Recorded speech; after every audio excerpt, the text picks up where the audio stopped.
Gossip columns painted Dominic Romano as a monster who only bedded hollow, flawless supermodels.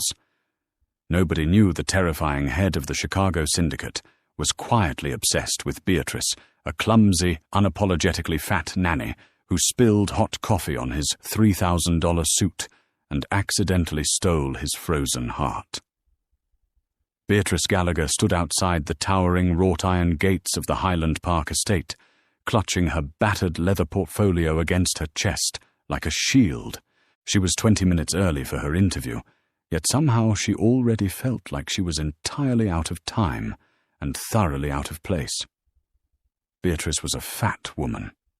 She possessed a soft, heavy figure that took up space in a world that constantly demanded women shrink themselves. Her broad hips, thick thighs, and full belly were usually hidden beneath practical oversized cardigans, but today she wore a tailored navy dress that hugged her generous curves a little too closely. Sweat beaded on her forehead, dampening her dark curls. At 250 pounds, climbing the steep winding driveway of the Romano estate in the sweltering July heat was a miserable endeavor. When the massive oak front doors finally opened, Beatrice was met with an interior so pristine and intimidating it looked like a modern art museum. High ceilings, immaculate white marble floors, and sharp, angular furniture dominated the grand foyer. "Take off your shoes." A sharp, condescending voice echoed through the hall. Beatrice blinked, adjusting her glasses. Descending the grand staircase was Cassandra Dupont, a woman who looked like she subsisted entirely on black coffee cigarettes and pure spite. Cassandra was currently gracing the cover of 3 international fashion magazines.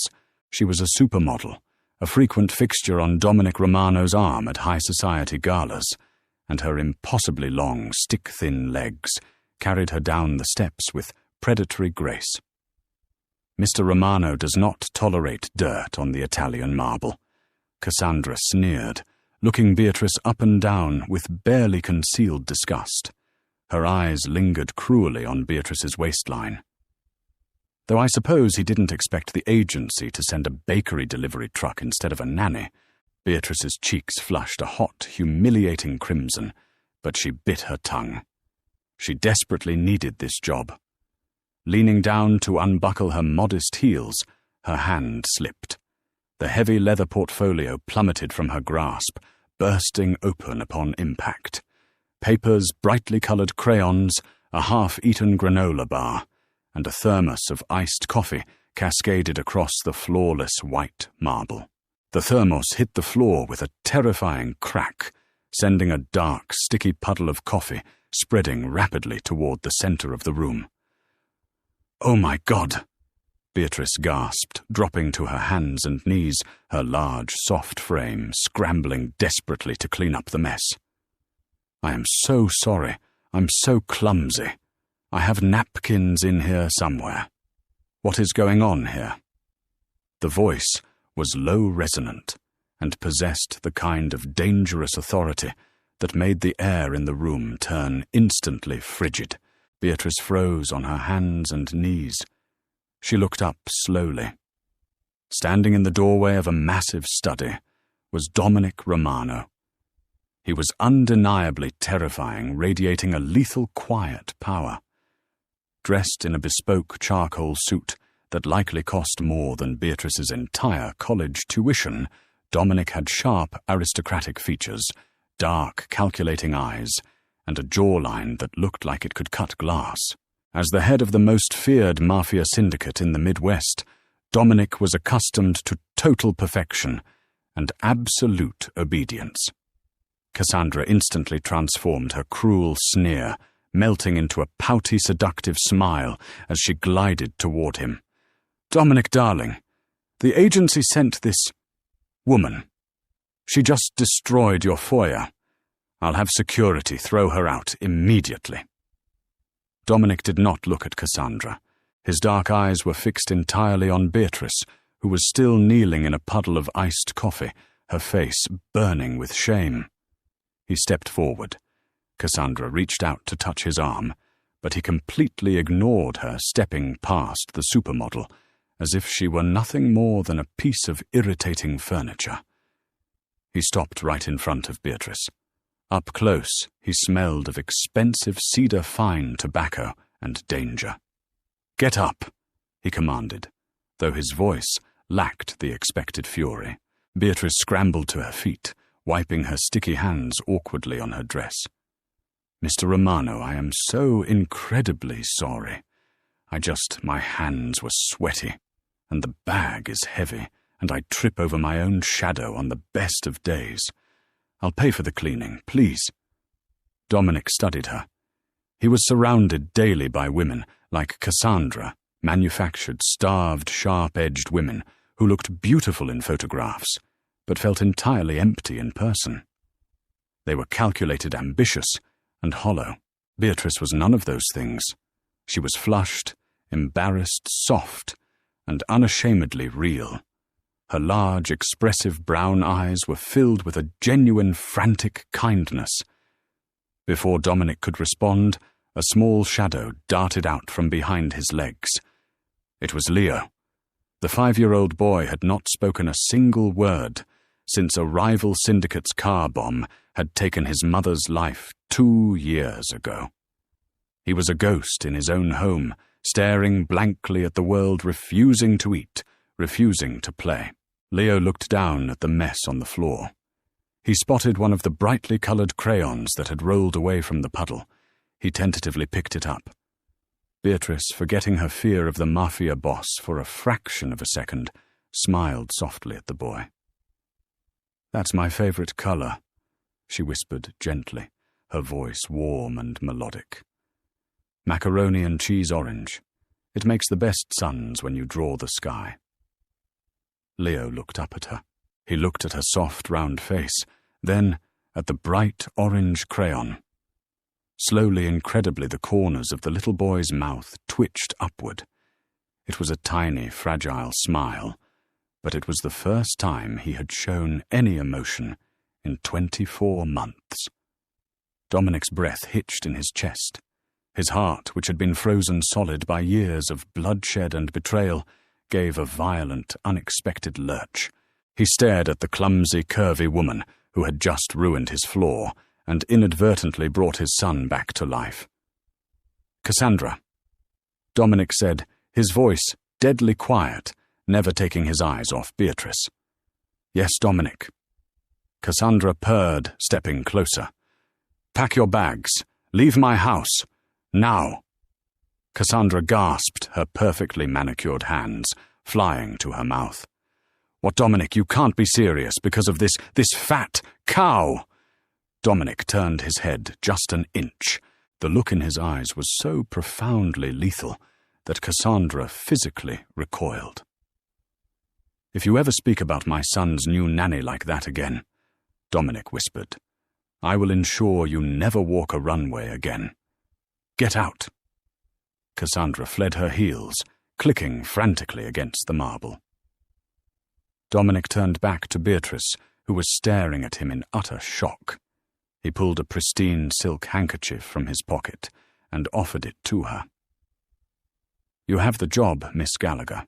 The pay is 10,000 a week. Do not make me regret this." 3 weeks passed, and the stifling atmosphere of the Romano estate fundamentally shifted. Beatrice was a chaotic, beautiful disruption to Dominic's deeply ordered, violent life. She possessed zero grace. In her first week alone, she managed to accidentally set off the mansion's security alarm while trying to toast a bagel, bumped into a 200-year-old suit of armor in the hallway, causing it to collapse with a deafening crash, and somehow managed to spill flour all over Dominic's custom Italian leather shoes while baking cookies with Leo. And yet Dominic found himself entirely mesmerized. He had spent his life dealing with men who lied to his face and women who manipulated him for his wealth and power. Beatrice was entirely transparent. She wore her emotions on her sleeve, and she poured her soul into caring for his son. Under her guidance, Leo had begun to thrive. The little boy was eating again, laughing at Beatrice's terrible clumsy antics and clinging to her soft plush waist whenever he felt scared. Dominic, to his own profound shock, found himself rushing through interrogations and syndicate meetings just so he could return home early. He would sit in the shadows of his study, watching the security feeds, not to look for assassins, but to watch Beatrice in the kitchen. He watched the way she hummed to herself while she cooked. He watched the way her thick thighs pressed against the kitchen island as she reached for a high shelf. He was captivated by the sheer softness of her. He wanted to bury his hands in her curves to protect her from the cruel world that had clearly made her so insecure about her size.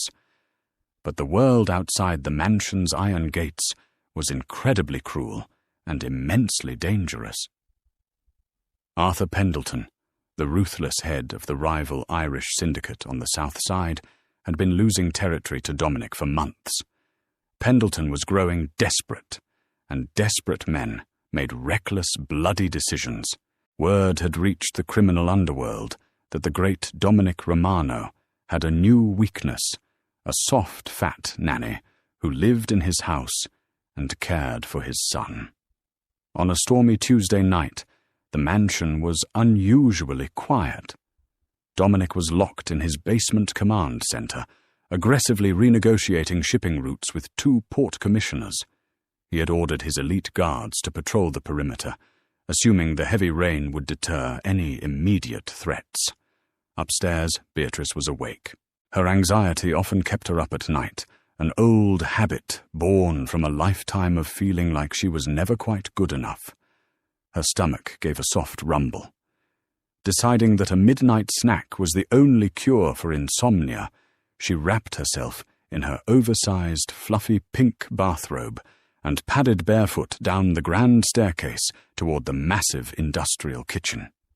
She opened the massive stainless steel refrigerator, the cool light washing over her face. She pulled out a large plate of leftover lasagna, a jar of premium mayonnaise, and half a loaf of crusty Italian bread. As she turned around, her elbow caught the edge of the milk carton, sending it tumbling to the floor.